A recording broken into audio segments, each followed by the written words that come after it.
The candle had guttered twice already, and still Esther Wren did not put down the letter. It was past 2 in the morning at Harrowmere, the great house silent above her but for the settling of old timber, and in the small stone room off the servants' passage she sat with a single sheet of paper spread flat beneath the flame. The page was covered in a march of letters that made no words. Rows of them, clean and deliberate, written in a fine hand that had meant them to be read by someone, and read by no one else. 3 men had already declared the thing unreadable. She had heard the steward say so with her own ears. In the middle of the hall, in front of the housekeeper and 2 footmen, in a voice built to carry, "A gentlewoman's fancy," he had called it, dressed as a puzzle. Esther looked at the rose again. She did not think it was a fancy. She thought it was a lock, and locks were made to be opened. You have perhaps been told, once or more than once, that a thing was beyond you. Stay a while, and watch what a patient woman does with a locked door. She had come to Harrowmere 11 months before as a lady's maid, without a lady, which was a strange thing to be. The lady she had been engaged to serve the young Lady Amelia had died of a fever within a fortnight of Esther's arrival, before Esther had done more than learn the turning of her hair and the particular way she liked her stays laced. After that, Esther had expected to be sent away with a month's wages and a character letter. Instead, she had been kept on, folded into the household's ordinary work, and no one had ever quite explained why. She dressed the housekeeper's chilblains and mended the good linen and read the household accounts aloud when the steward's eyes were tired, and she was careful always to be useful in ways that did not require anyone to decide what she was. The letter had come into her hands by an accident that was not entirely an accident. It had been sitting in a japanned box on the steward's table for the better part of a year, one of a great mass of papers left behind when the old master died, and Mr.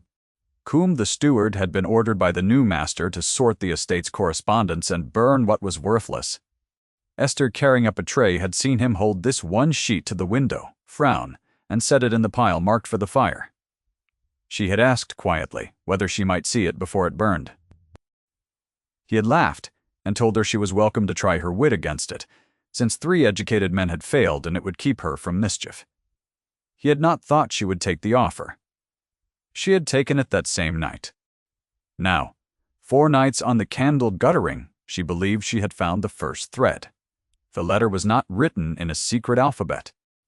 It was written in plain English letters that had each been shifted along the way a wheel turns a set number of teeth, so that an A became a letter 3 or 4 or 5 along the row, and every other letter followed after it.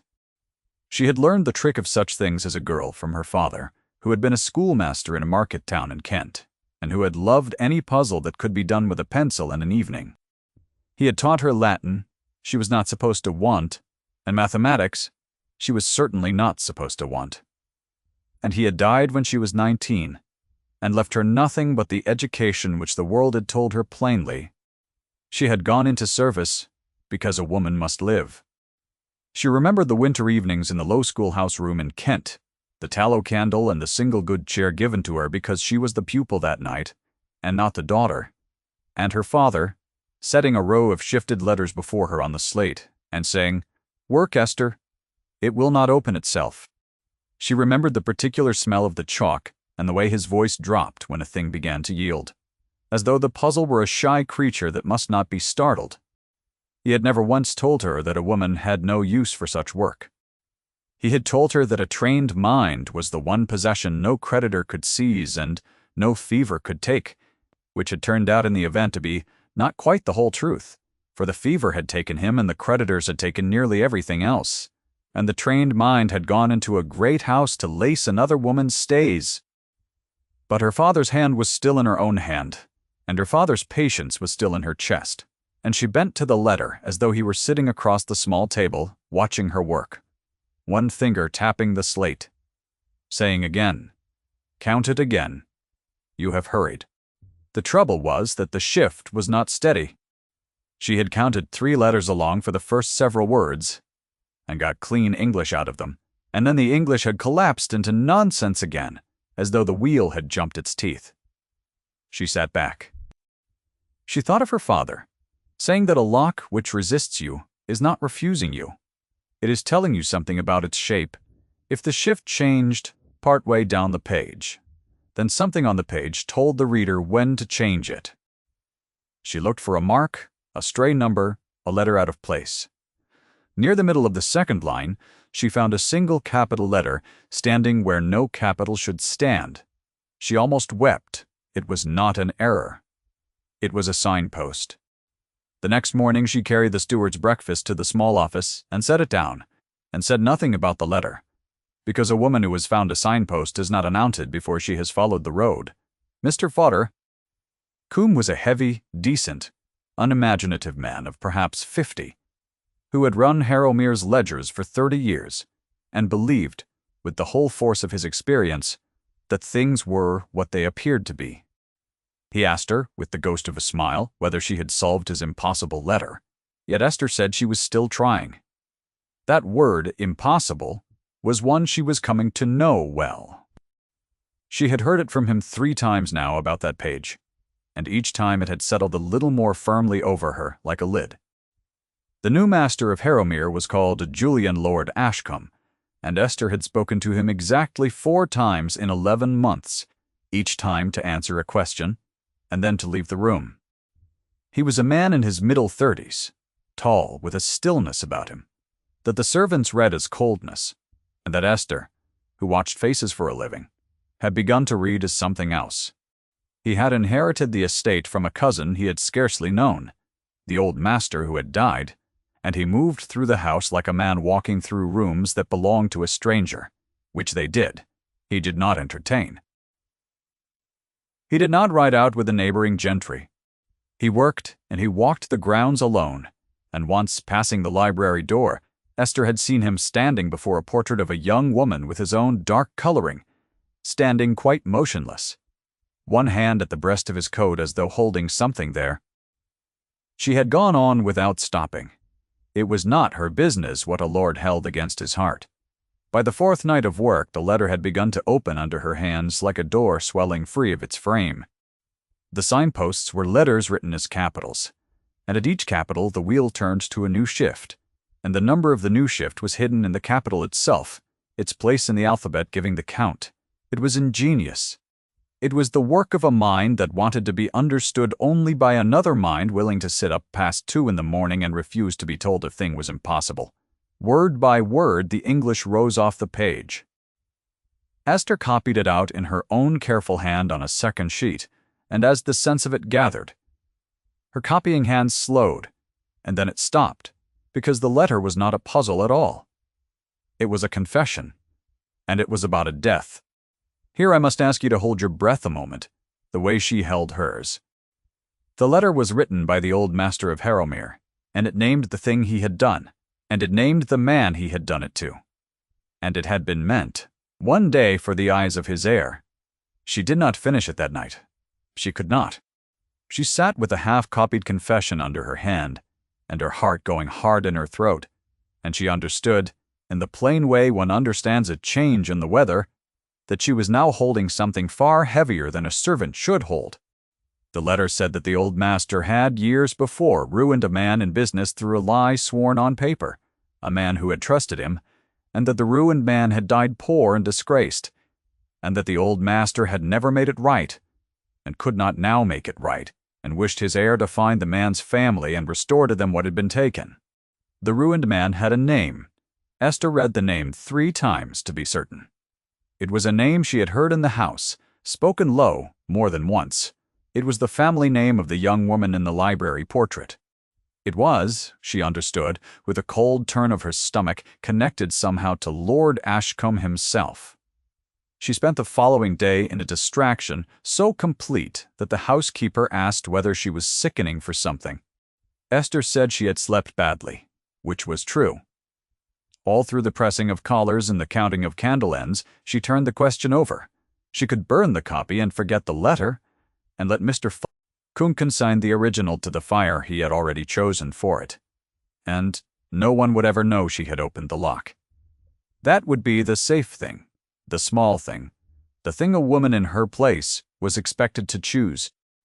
Or she could carry the truth up the stairs to the man it belonged to, and in doing so, declare herself a person who read confessions in the dark and understood ciphers. 3 educated men had failed at, which was a dangerous thing for a lady's maid to be known as. She thought of her father. Her father had never once chosen the small thing when the true thing was harder. He had died with almost nothing, and his conscience entire.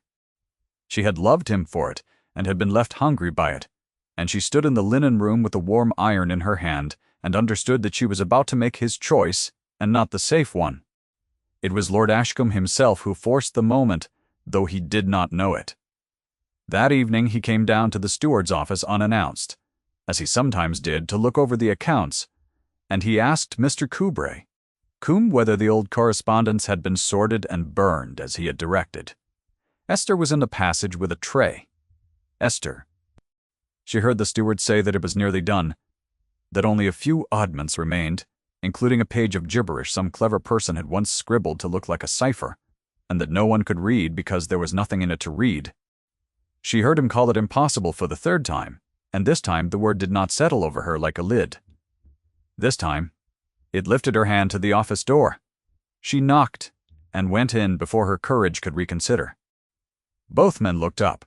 She set down the tray and she said, to Lord Ashcombe, and not to the steward, that the page was not gibberish, that it was a letter, that she had read it, and that she believed he ought to read it too. The silence that followed had a weight to it. Mr. Coombe's face went through surprise into something close to anger, the anger of a competent man contradicted by a maid in front of his master. He began to say that this was nonsense, that she could not possibly, that she was overreaching. Lord Ashcombe raised one hand, not sharply, and the steward stopped. The master looked at Esther for a long moment, and she made herself meet his eyes and not drop them. And she saw in his face not contempt, but a very careful, very guarded attention, as though she had said something in a language he had not expected to hear in this house. He asked her in a level voice to bring what she had. She went to her room and returned with the original letter and her own copied translation and laid them side by side on the desk under the lamp. She did not sit, because she had not been asked to sit, and she stood while he read. She watched his face as he read, because faces were her trade, and she saw the moment the sense of it reached him. His jaw set. His hand rose to the breast of his coat in that same gesture she had seen at the library door, and this time she understood it, because now she knew what family the portrait belonged to, and she was beginning to guess what the young woman had been to him. He read to the end. He read it again. When he looked up, his eyes were bright in a way he plainly hated, and he mastered it, and the mastering cost him visibly, and Esther felt her outrage at every man who had ever called this woman's work impossible harden into something with an edge. He said quietly that the family named in the letter was his wife's family, that his wife had died 3 years before, that her people had been ruined, so the story went in her family, by a false friend they had never been able to name, and that she had gone to her grave believing the disgrace was somehow a stain on her own blood, a thing she carried and could not put down. He said this in short, level sentences, one laid beside the next, and he did not raise his voice, and Esther understood that the flatness of the voice was the discipline holding the grief down. He had married into a ruined family, and loved a woman who believed herself unworthy of the love, and she had died still believing it. And here, in a maid's careful copperplate, was the name of the man who had ruined them, and the proof that it was a lie, sworn on paper. And the man who had sworn it was the cousin whose house he now lived in, and whose bread he now ate. Mr. Coombe had gone very quiet in his corner. The certainty had drained out of him. He was looking at the translation now with the particular stillness of a man revising his whole picture of the last 4 days. And to his credit, when he spoke, it was not to defend himself, but to ask Esther, almost humbly, how she had done it. She told him plainly, the shift and the signposts and the capitals that carried their own count, and she watched him follow it and understand it, and see that it had been there all along for anyone patient enough, and she took no pleasure in his humbling, because he was not a cruel man, only a certain one, and certainty had failed him where patience had not. What she had not expected was what the letter would begin to unmake in the house, and in the master, and slowly, against all her training in herself. Lord Ashcombe did not send her away that night with thanks and a coin. As she had half feared and half expected, he asked her to sit. She sat. He asked her where she had learned such things, and she told him about her father, the schoolmaster, and the Latin, and the mathematics, and the evenings with a pencil, and she told it without apology, because she had decided somewhere on the stairs that she was done pretending to be less than she was in this one room. He listened as though it mattered. When she had finished, he was quiet, and then he said that her father had given her a great gift, and that a great many men would have wasted it, and that she had not wasted it. It was a small thing to say. It went into her like warmth into cold hands. No one at Harrowmere had ever spoken to the whole of her before. They had spoken to the useful parts. Over the next weeks, the letter became a labor they shared. There was more in the japanned box. It turned out other papers of the old master's that took on new meaning once the confession was read, and some of them were in the same cipher. And Esther sat at a table in the small morning room in the daylight now, not in the dark, and worked through them one by one while Lord Ashcombe read the plain ones across from her. She kept 2 sheets, always before her, the ciphered original and her own working copy, and a stub of pencil, and she taught herself to lay a strip of paper beneath each line, so her eye did not slip a row, the small disciplines her father had drilled into her over the slate. Lord Ashcombe watched her methods with the attention of a man who respected competence in whatever hands he found it, and once, when she had been an hour on a single stubborn passage, and had said nothing and shown nothing but the steady movement of the pencil, he set down his own paper and simply watched her work to the end of it. And when the English came clear and she read it out, he said only that he had not known patience could look like that. She did not know what to do with the sentence, so she wrote the next line and did not answer it. He would ask her a question, and she would answer it. And sometimes the answer would open a new question, and they would follow it together, 2 heads bent over the same lamp, and the hours went by. Unmarked. He brought her tea himself once, which no lord had ever done for a maid in the history of the house, and set it at her elbow without ceremony, as though it were nothing, and she drank it, and it was nothing, and it was not nothing at all. The housekeeper took to leaving the morning room door open, in the interest of propriety, and disapproving with her eyebrows from the passage. Esther saw the disapproval, and understood it. A lady's maid did not sit across a lamp from a lord. But she had already crossed one line. She could not uncross, and she found she could not make herself sorry. It was in the morning room, on a gray afternoon, with the rain against the glass, that she first understood the danger she was in, and it was not the danger of gossip. He had reached across the table to point at a word in her translation, and his hand had come to rest for a moment beside hers on the page, not touching, near. And she had gone entirely still, aware of exactly where his hand was without looking at it, aware of the warmth of him across 2 feet of tabletop, aware that her own breath had changed.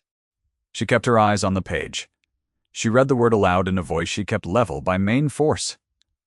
He did not move his hand at once. When he did move it, it was slowly, and she thought, though she could not be sure, and told herself she imagined it, that the slowness was reluctance. Neither of them said anything. The rain went on against the glass. She understood then that she had begun to want something she had no right to want, and that wanting it was the most dangerous cipher she had yet been handed. She did not permit herself to hope. Hope for a woman in her position was a kind of trespass, and she had been raised too carefully to trespass where she would be turned out for.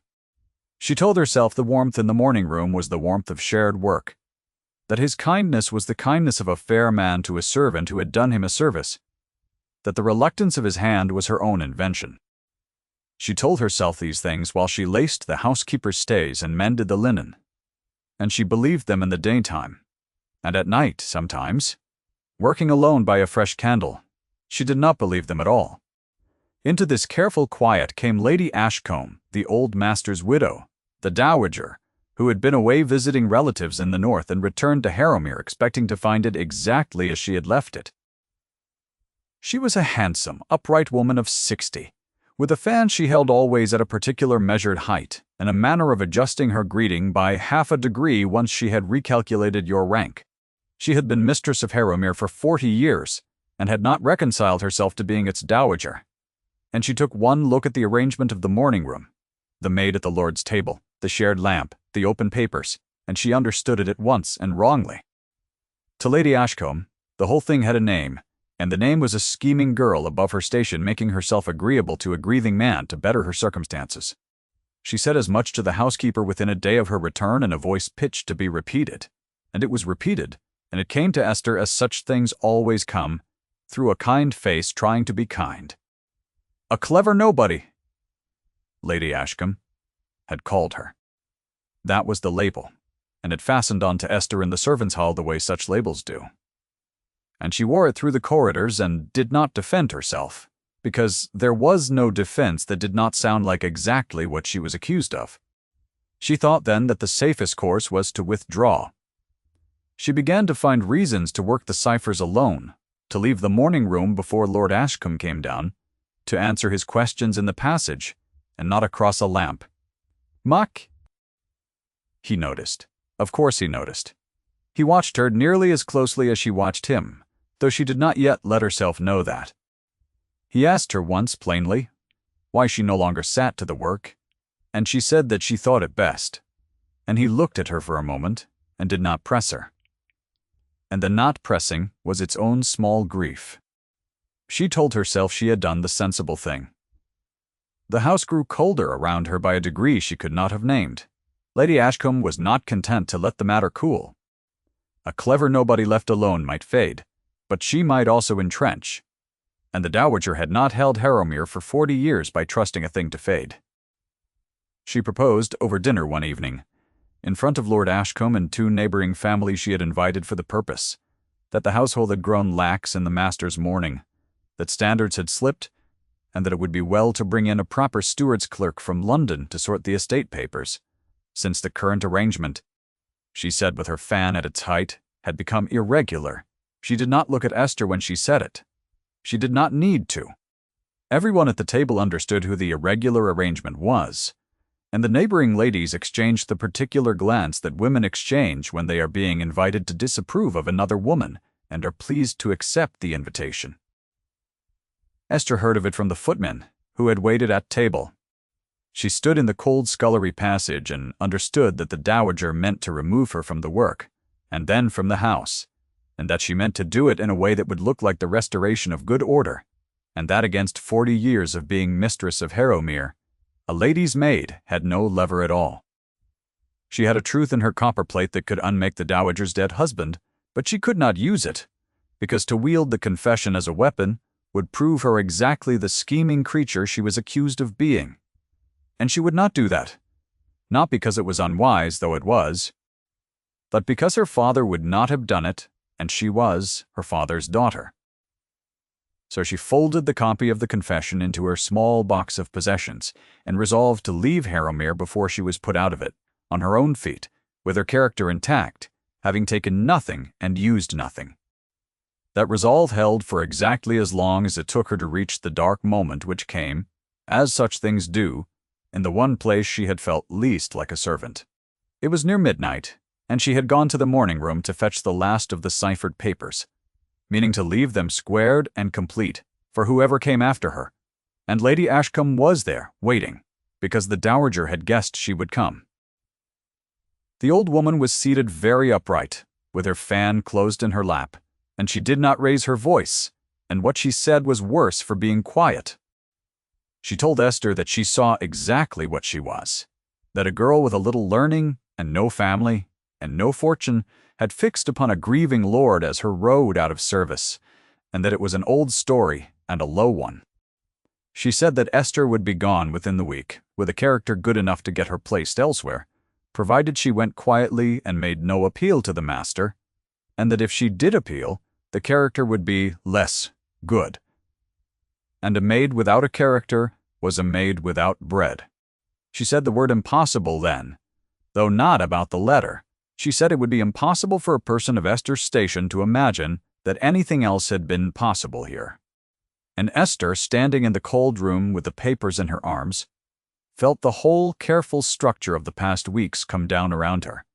The warmth and the shared lamp and the man's slow, reluctant hand, all of it revealed as exactly the trespass she had known it to be, and she had no answer, because in the dowager's terms, she said only one thing. She said in a voice she kept steady though it cost her everything she had, that she had never once asked for anything in that house, and that she was not asking now, and that she would go. Then she set the papers down on the table, squared and complete, and she left the room. She did not weep until she reached her own cold, small stone room off the passage. And then she wept, the way one weeps when the thing lost was never truly held, which is the hardest weeping there is. What she did not know could not have known. Standing at her cold window, with her face wet, was that Lord Ashcombe had been in the library the whole while, the connecting door ajar, and had heard every word. The next morning was the morning of the neighboring family's return, for the dowager had made her dinner into 2 days of it, a small country gathering with the dining room laid for near 30, and the good candles lit, and the orchestra of 2 fiddles, and a pianoforte engaged from the town. It was to be the dowager's reassertion of Harrowmere's proper order, and she moved through the preparations with her fan at its measured height, satisfied, a woman whose script had worked everywhere for 40 years, and who had no reason to think it would not work here. Esther was to serve. She had asked to be spared it, meaning to keep to the back passages on her last days. But the housekeeper, under the dowager's eye, had refused her, and so Esther put on her plain gray and pinned her hair, and went down to stand against the wall of the great dining room and hand plates, invisible as she had been trained to be. Dunton, the very arena where the verdict on her had been passed. The dinner went as such dinners go, the talk running along its practiced grooves, the dowager at the foot of the table steering it, Lord Ashcombe at the head saying little, the neighboring gentry pleased with the candles and the wine. Esther stood at the wall and handed plates, and did not look at the head of the table. She had become very good over 11 months at not looking at the head of the table, so she did not see him rise. She heard the scrape of his chair and the small falling off of the talk, and she looked up, because everyone looked up, and Lord Ashcombe was on his feet with a paper in his hand, and the paper, she saw with a lurch, was her copperplate. He did not make a speech, he was not a man for speeches, and the niche of grief he lived in had never taught him the art. He said, in his level voice that carried down the whole table, because the table had gone silent to let it carry, that a letter had lately been found and read in this house. A letter 3 men had called impossible, and 1 person had not. He said it named the man who had ruined his late wife's family with a lie sworn on paper, and that the man was his own predecessor at Harrowmere, and that the wrong would now be put right, publicly, before witnesses, so that no shadow of it should rest any longer on his wife's blood or her memory. The neighboring families sat very still. The dowager's fan had stopped. And then Lord Ashcombe set the paper down, and looked directly down the length of the table to where Esther stood against the wall. In her plain gray, and he said the thing that ended the dowager's hold on the house in the same arena where she had rendered her verdict. He said, into the silence, and he said at once, that the person who read the impossible letter was the woman he intended to marry. The room did not move. Esther could not have moved if the house had come down. Down the table the dowager's mouth opened and closed, and the polished sentences that had held Harrowmere in order for 40 years came apart in her. And what came out was not a sentence, but the broken beginning of one, a scheming. She started, a clever, and then she stopped, because there was nowhere for the words to go. Everyone at the table had heard the confession named. Everyone had understood that the man righting a great wrong was not a man to be quietly managed, and that the maid he had named was not a scheming nobody, but the one person in the house who had done the true and difficult thing. The neighboring ladies, who had exchanged the disapproving glance so readily the night before, now exchanged a different glance. The one women exchange when a verdict they had joined is reversed, and they must decide very quickly which side of it they were always on. The dowager, in that terrible silence, understood that her script had at last failed, and to her small credit, when she rose, she did not rage. She rose, and she left the table, upright still, her fan hanging useless from her wrist. A woman displaced from an order she had believed permanent, and no one stopped her, and no one gloated.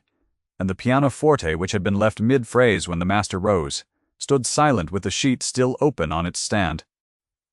Esther did not go to him across the room.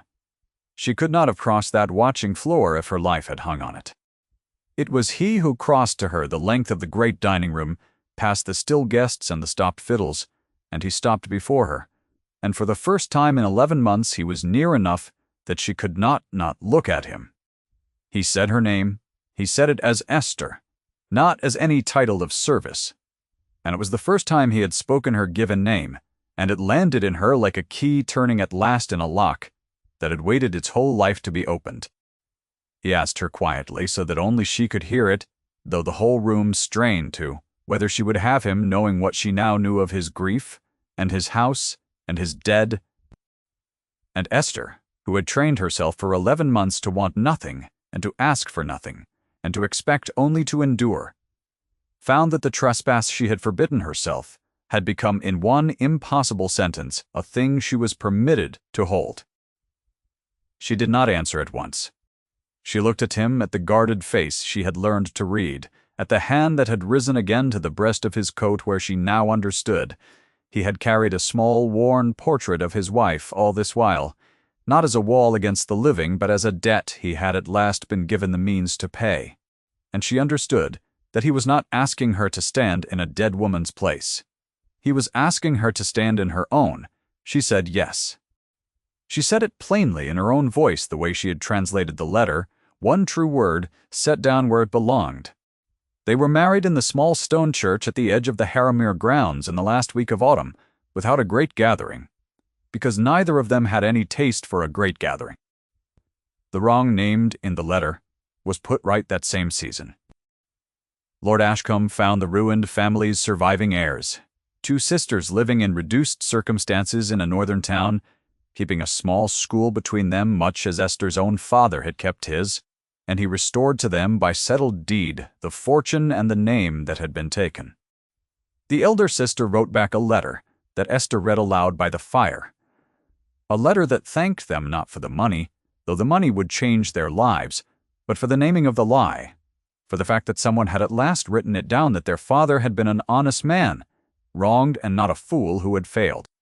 Esther read that letter twice, once for Julian, and once, quietly, for herself, and she understood that the naming of a truth could be a greater restoration than any deed, and that she had known this since she was 19, and had watched her own father die honest and poor. She sat with Julian through the drawing up of the settlement, and read the documents aloud in her clear voice. To be certain, no clever shift or hidden signpost had been buried in the lawyer's phrasing. And once she caught a clause that would have quietly kept a right of reversion in the estate's favor. And she read it out slowly until the lawyer had the grace to color and strike it, and Julian across the table did not smile, but the corner of his mouth moved in the way she had come to watch for Mr. Sexture. Coombe stayed on as steward, chastened and steadier for it, and never again in Esther's hearing called any locked thing impossible. He had learned the price of the word. The dowager retired to a comfortable house of her own, some miles distant, and if she never entirely forgave the reordering of her world, she came in time to send civil letters at Christmas, which from such a woman was a great concession, and Esther answered every one of them with courtesy, and never once with triumph. It was winter proper by the time the house had settled into its new shape, and one evening near Christmas, Esther sat in the morning room where the work had first been shared, and the fire was high, and snow had begun against the dark glass in the slow, steady way of snow that means to stay. On the table before her was the Japan box, empty now, its papers all read and squared, and their wrongs all answered. Beside it lay the original letter, the impossible one, the shifted letters marching clean across the page as they had marched the first night when the candle guttered, and 3 men had already given it up. She did not need it any longer. Every word of it lived in her copper plate and in the deed of restoration, and in the church register, with her new name in it. But she did not burn it, though the fire was right there, and would have taken it in a moment. She folded it once along its old creases, and she set it in the small box where she had once kept the copy, among her few possessions, the schoolmaster's daughter's few possessions, and she closed the lid. Julian came in from the cold with snow in his dark hair, and he stood behind her chair and rested one hand on her shoulder, and neither of them spoke, because the thing between them had never needed many words and did not need any now. The fire moved in the grate. The snow came down on the glass. Somewhere above them, the great house held its warmth for the first time in the years he had lived in it, and Esther, who had come to Harrowmere a lady's maid without a lady, and been told that a locked thing was beyond her, sat in the firelight, with her husband's hand on her shoulder, and how he had told her that a lock which resists you is only telling you something about its shape. Thank you for staying to the end of Esther's story. If a moment in it stayed with you, I would be glad to know which one.